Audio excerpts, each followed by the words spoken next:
Good morning, everyone. A beautiful morning, special morning. I have a bit of a unique class and conversation, and I'm hoping you will follow me a little today on this journey. Uh, the class is connected with the story of Haman and Purim that's going to be next week, and I thought it'll be a good opportunity today to start getting us kind of in, I don't know, and just having start thinking about Purim coming. So there's a fascinating Midrash, and the Midrash, which is the homiletics of Judaism, just to give you a little background, the Talmud, which was written during the Babylonian exile, called the Babylonian Talmud. At the same time, there were a number of other books that were written. So the Talmud was the book that was full of Jewish law. There was also the Zohar that was written, which was the magnum opus of Kabbalah, and there was what was called the Midrash. The Midrash were the stories, the homiletics, the parables.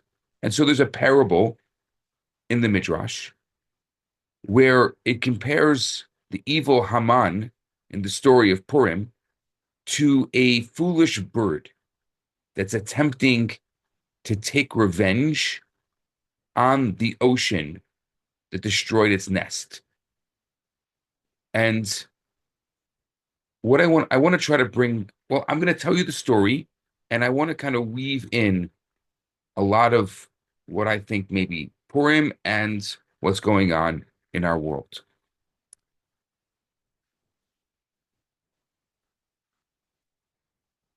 I'm going to read the Midrash to you. The Midrash asks a question. It says, what is a suitable parable for the vicious Haman? To what can he be compared?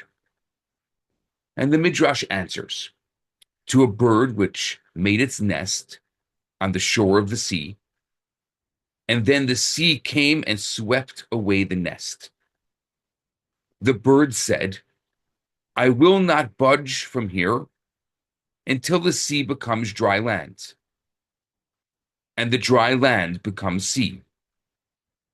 What did the bird do? The Midrash asks. It took some water from the sea in its mouth, and it dropped it on dry land, and took dirt from the land and dropped it into the sea. Its friends came and stood alongside, and he said to the bird, you ill-fated, hapless one, how do you ever hope to succeed in destroying the sea? So the Midrash continues saying that God said to Haman, the evil one, fool of fools, I myself planned to destroy the Jewish people and was unsuccessful. I'll give you proof. It's in the Torah. I intended to destroy them, and I would have, were it not that Moses, his chosen one, stood before him in the breach to return his wrath from destroying.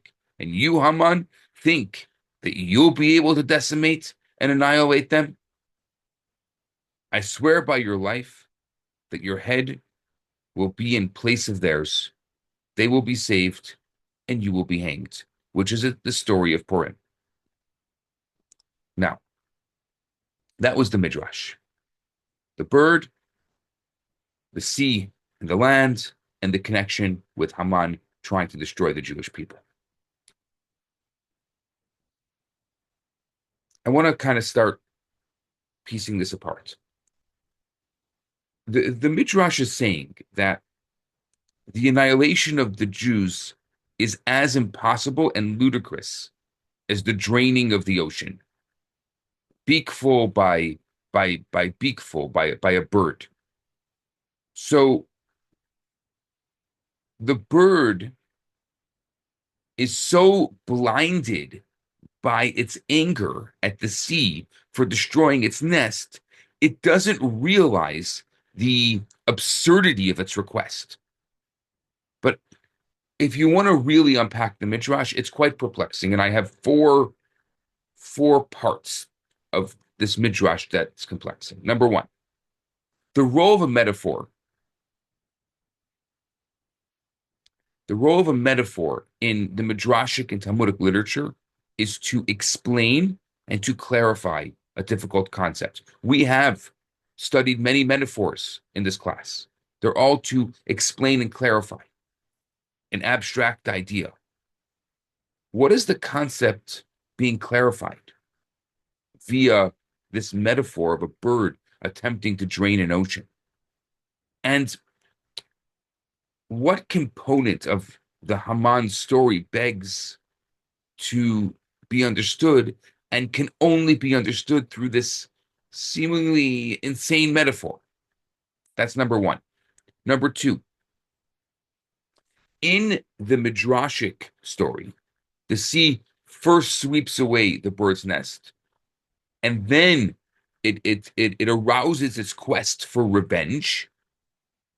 But what is the parallel meaning of this sequence of events? What did the Jewish people, compared to the sea in the metaphor, do to Haman, who's compared to the bird, to trigger him to destroy them? Is the Midrash suggesting that we are guilty of his hatred? We did something to him? So that doesn't make any sense to me. Number three, you're following still? You're good? Hope so. Okay. Number three, the bird was quite foolish in its strategy to dry an ocean drop by drop. I mean, it's absolutely ludicrous to even think about it. I can, I'm a visual. I visualize. I'm like, you're even. This is not even a conversation. And Haman, who is the prime minister or the viceroy of the greatest empire of the time, who had the full cooperation of the mightiest man in the world, King Achashverosh, had a well thought out plan and actually came dangerously close to fruition. So why is he compared to a bird trying to drain the ocean, which is impossible, when he actually almost succeeded? And number four, the Midrash says that God said to Haman, fool of fools, I wanted to destroy the Jewish people, and I was unsuccessful. How can God be unsuccessful? Who can who can possibly stop God from executing God's plans? So, number one, the metaphor doesn't explain anything. Number two, it's are you saying that it's our fault that Haman wanted to destroy us? Number three, he almost did it. So the metaphor of the ocean is not a good metaphor. And number four is, why is God in this metaphor saying that God is unsuccessful?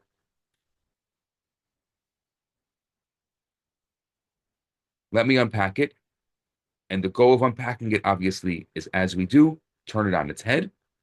And of course, try to see what do we learn from it. I'm assuming for some of you who are already starting to get a little a glimpse, we have a lot to learn from this in our lives. I think that this little midrashic fable captures the secret behind Jew hatred. I would call it antisemitism, but I don't like that word because it justifies Jew hatred. So I like to say it as it is.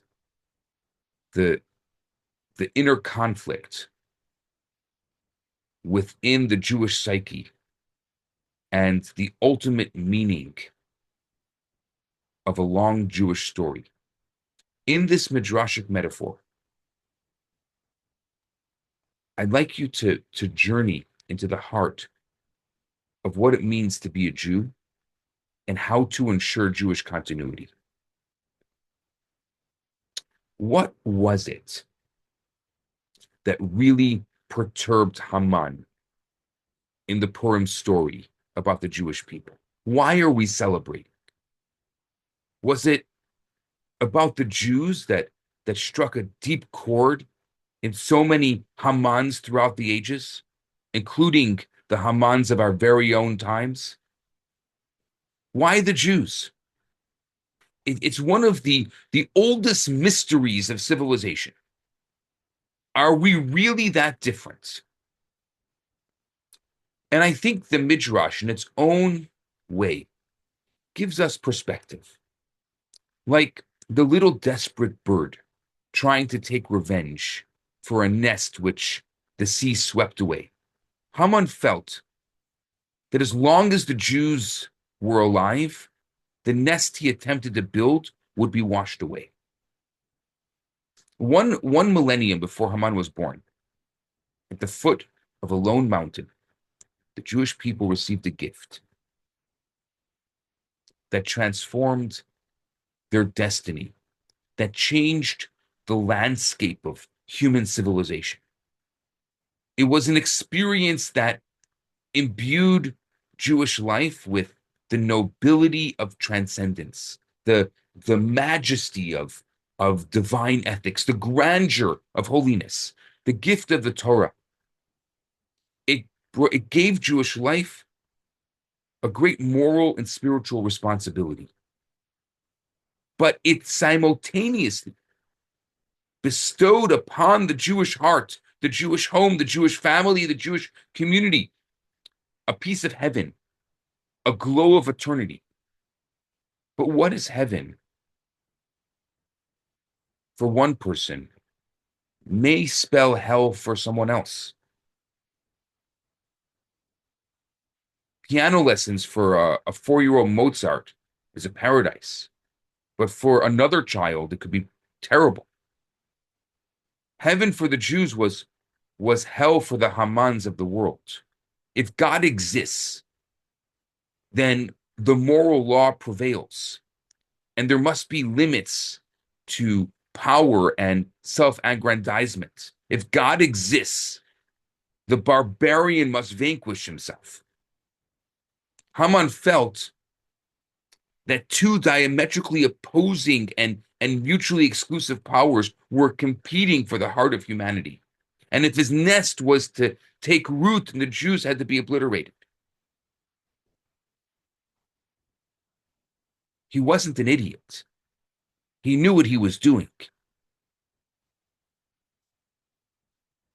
And there have been many Hamans throughout history. 2,300 years later, the same idea was captured by a contemporary Haman, Hitler.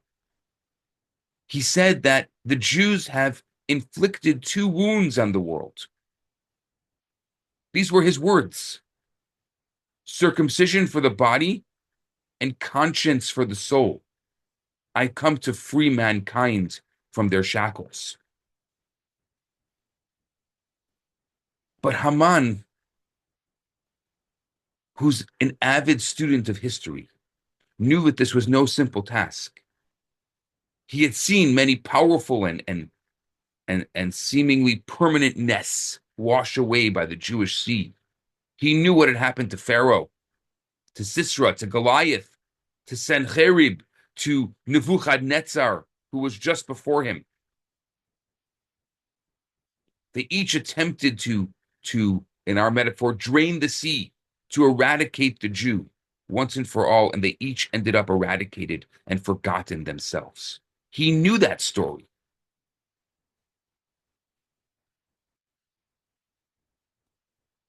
All of these cultures and civilizations, even in his day, appeared in a history class.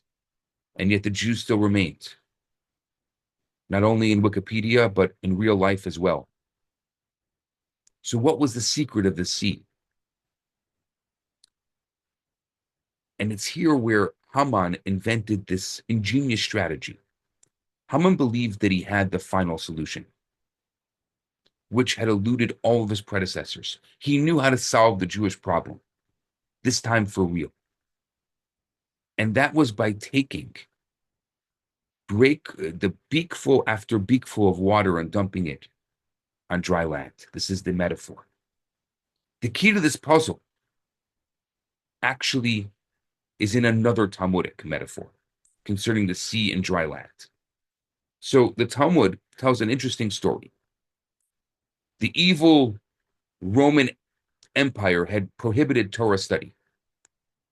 And Pappus, who was the son of Yehuda, came and found Rabbi Akiva, the great Rabbi Akiva, making large public gatherings and teaching Torah. And Pappus says to Rabbi Akiva, he says, Akiva, aren't you afraid of the authorities? And Rabbi Akiva replied, I will give you a parable. Just if you're following, we now have a parable and a parable and a parable.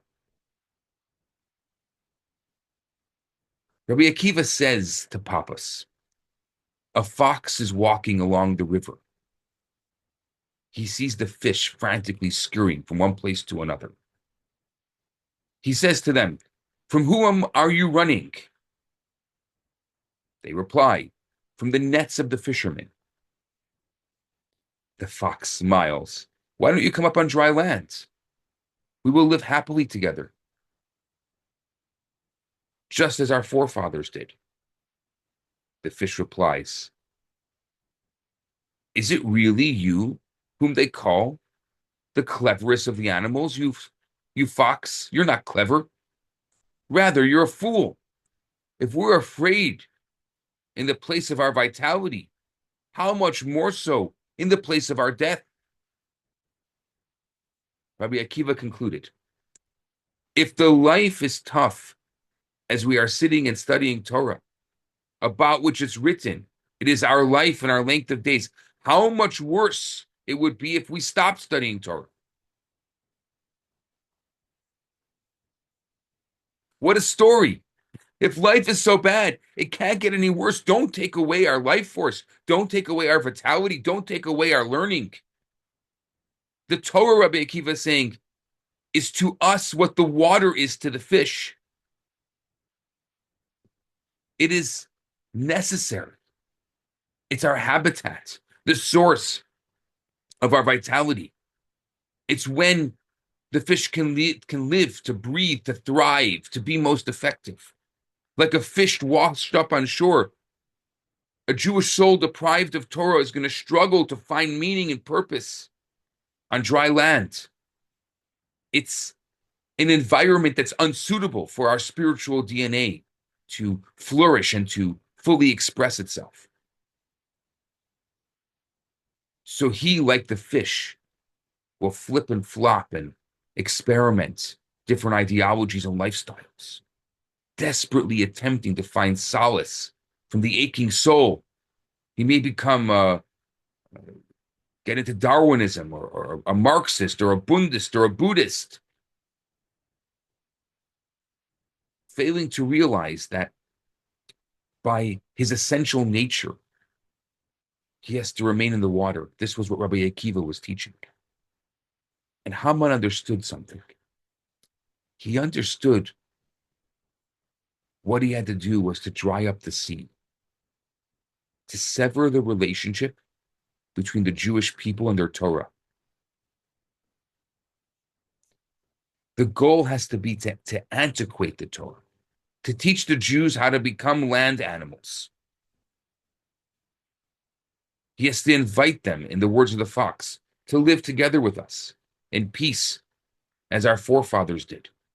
And once the fish was out of water, the fish would be vulnerable to death and destruction. It seems perfect. It seems like a great idea if you're Haman. And so the Talmud asks, why was the annihilation decreed on the Jews of that generation? And the Talmud answers, because they enjoyed the feast of the wicked Achashverosh, the Persian king. The book of Esther, which is one of the most incredible books of all Judaism. It's the last book to be entered into the Tanakh. It's not the final book in the Tanakh, but it's the last book that was inserted, written by a woman. It's not the only book in Tanakh written by a woman, but it's the most apparent of all the books, and it's powerful. It's full of so much metaphor. So I'll give you a couple of interesting metaphors. Yeah, I'm sorry, I'm digressing from my digressing right now. So I hope you're still following me. When when Moses smashed the tablets after coming down from Sinai, and then went back up to heaven to ask God for forgiveness, and God said, "The heck with these people." This is what the Midrash is talking about. That story where God wanted to annihilate the Jewish people. He says to Moses, "The heck with these people. These people don't even they don't appreciate nothing. Let's get rid of them. Me and you will start a new people." So Moses says, if you want to get rid of this people, take me out of your book.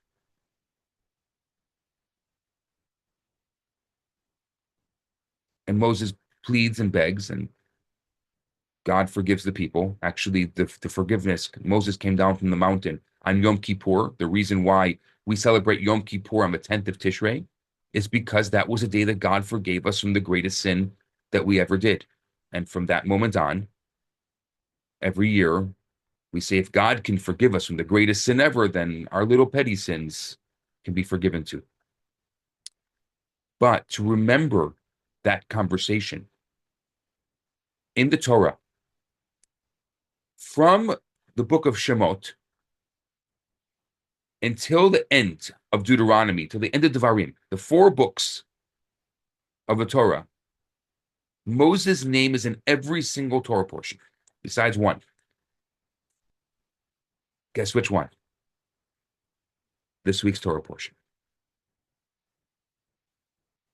This week's Torah portion does not have Moses' name, and it was done as symbolically because of this episode. That Moses said, "Take me out of your book," to remember that God wanted to kill the people, and Moses asked for forgiveness. We have a symbolic portion that doesn't have Moses' name in it. There's one other book, the only other book in the entire Tanakh that doesn't have not Moses' names in it, but God's name in it. There's a book in the Tanakh that does not have God's name in it. In the holy book, in the holy scriptures, every book, you look in the Tehillim and the Psalms, God's name is every other line. There's one book that doesn't have God's name in it. That's the book of Esther. If you're a scribe and you're writing a holy book on parchment and you're learning to write, the first thing you do is you have to write two books of Esther. And the reason why is because God's name is not in it, and there's a different way of writing when you have to write God's name. There's a whole procedure that has to be done. And so to learn to be a scribe, the first thing a scribe learns is how to write a book of Esther. Just a little digression there. Back to the conversation. The book of Esther opens with an interesting story.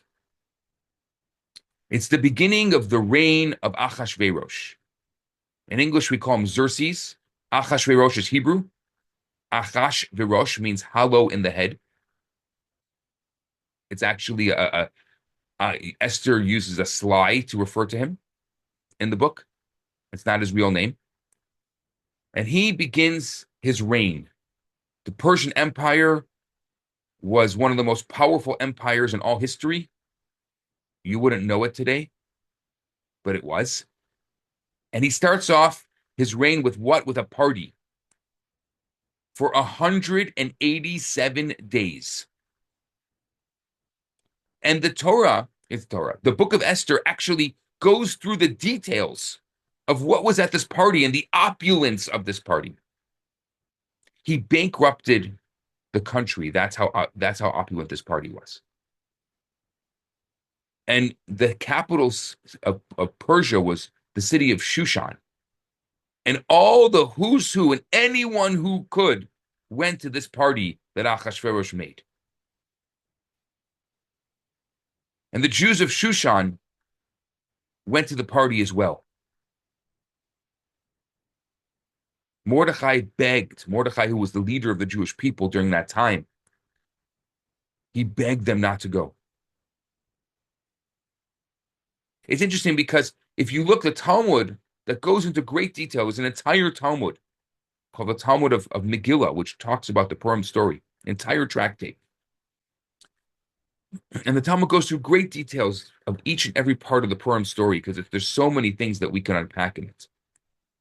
But the Talmud doesn't say that they were guilty of eating non-kosher food. So it wouldn't make a difference who was serving the meal, if it was a wicked person or a righteous person, or if it was a death penalty for eating non-kosher food. Actually, the Talmud says that there was a designated kosher section at the king's feast. The issue was that they enjoyed the feast of a wicked man. I don't make up the words. These are the Talmud's words. They enjoyed the feast. This was the key here the Talmud brings out. It wasn't the food. It was the psychological transformation of the Jewish psyche.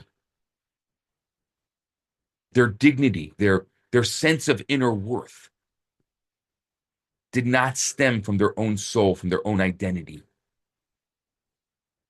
It came from being invited to the Persian White House, from rubbing shoulders with the Iranian celebrities, from having their photos appearing on the front pages of the Shushan Times.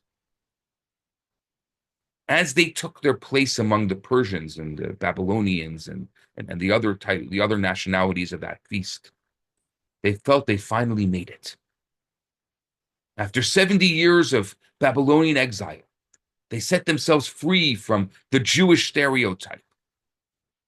They were now a member of equal standing in the family of nations. Achashverosh saw them, the other validation of the leader of the Persian Empire, seeing them.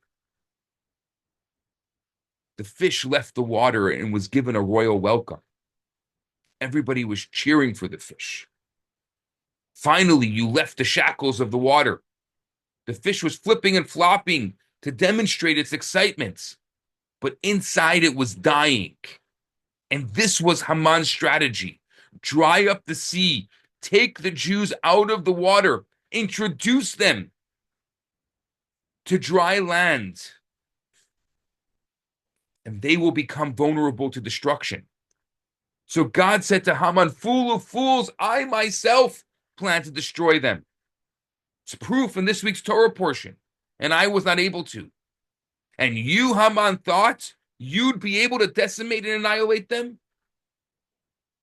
This divine response captures the essence of Jewish existence. God himself, so to speak, couldn't destroy the Jews. Why? Because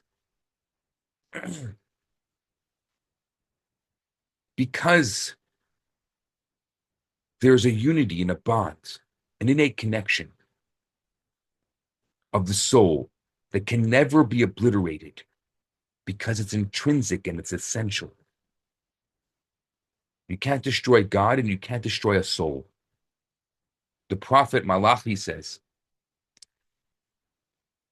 I think I remember it correctly, he says, "I, God, have not changed, and you have not been destroyed."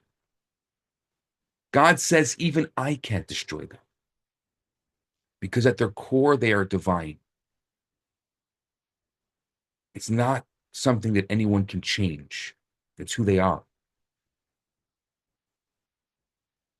And our sustenance, our land, our sea, is the Torah, is our values,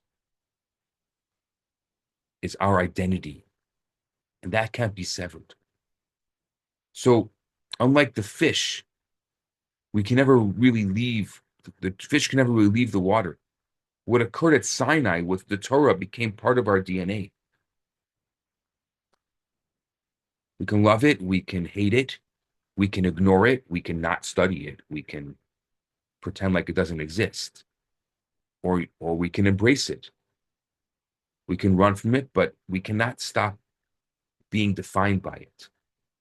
And if we don't define ourselves by it, others will come and define us by it. And we'll say, but I had nothing to do with it. I'm just a simple guy. I'm here at the feast of Achashverosh. Finally, I was invited.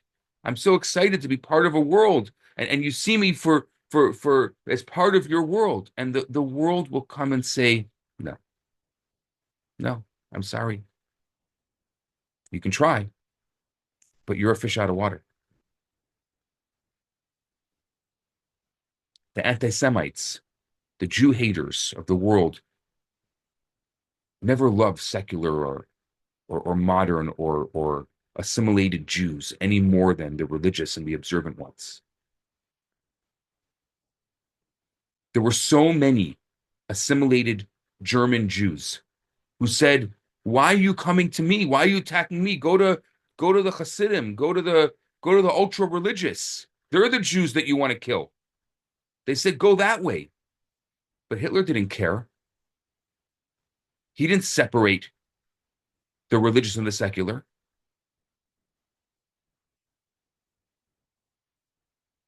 They felt that the Jewishness of the Jew is embedded in their very essence, no matter what the person does, whether they change their nose or their soul. It doesn't matter. And I think that this has become the very source of eternal life.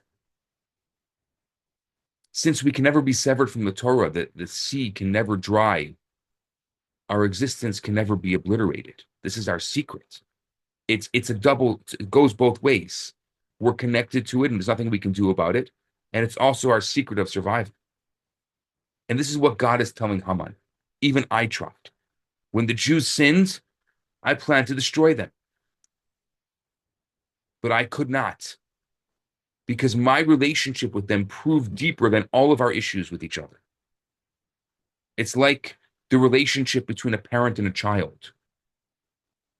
You can harbor a deep resentment towards the behavior of a child. Maybe the child makes your life miserable.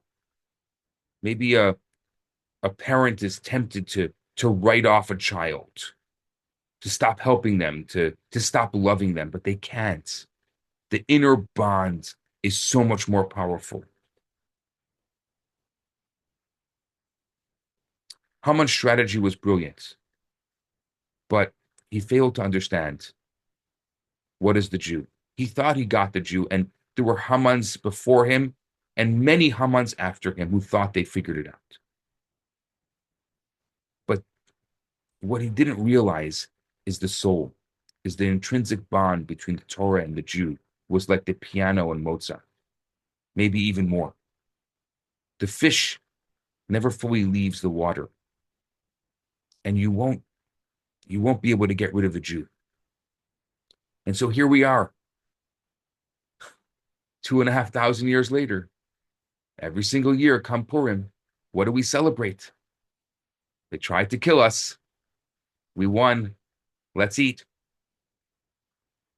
But outside of the jokes, I think this gives us a perspective on how we have to view and embrace each other, no matter who we are.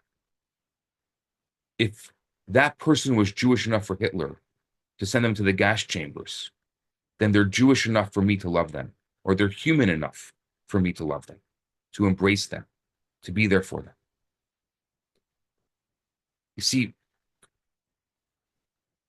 I was talking about this last night, and it's been really, I've been thinking about it a lot lately. What's happened since October 7th? There's been a unity. There's been a connection. There's been a spiritual awakening. People who haven't seen the Jewish community or a synagogue in maybe their entire lifetime want to connect. They want to be part of it. But why does it take such a terrible catastrophe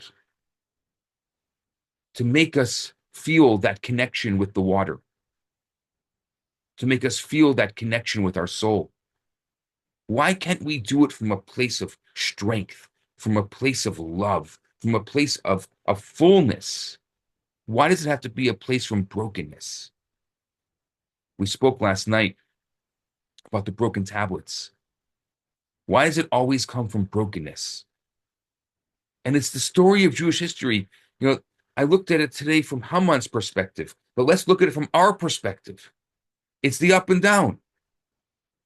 Every time there's a Haman that comes to destroy us, we become united. But then when we're free, we vote with our feet and we walk away. I think it's finally time, this Purim, and what's going on in the world, what's going on in Israel, what's going on in the Jewish world, it's finally time that we take a look and say, it's time to be united, to love, to be connected from a place of strength, from a place of wholeness, not from a place of brokenness. And so my blessing to you, to all of us, as we come to this Purim, and of course, this Purim hits differently because everything hits differently now for us, that we have to learn from history, not just his story, it's our story. We have to learn from our story that we need to come and find our sense of spirituality, our sense of connection, our sense of belonging from a place of wholeness, from a place of connectedness, from a place of joy, from a place of happiness, and not from a place of brokenness, and not wait for the Hamans of the world to show us who we are. We can actually do the opposite. We can show them before they show us. And then what it does is they just kind of go away, because at the end of the day, we know what the history will show. Here we are. Mark Twain and so many other great writers were fascinated by it. We have been through and seen all of the greatest of history. The Babylonian Empire, it was a great empire. But I've never walked down the street, said, hey, where are you from? Some guy says, I'm from Babylonia. Doesn't happen. They're gone. They're on Wikipedia now. And the Persians as well. There's great Persians, but definitely not the Persian Empire of the story of Ahasuerus and Haman. And what are we doing? There's no Persian. Basically, they don't even know the story that happened. You ask an Iranian, they don't know the story of Purim. Mordechai and Esther are buried in Iran. We celebrate, but their descendants have no idea what happened. They barely even know there was a great Persian Empire.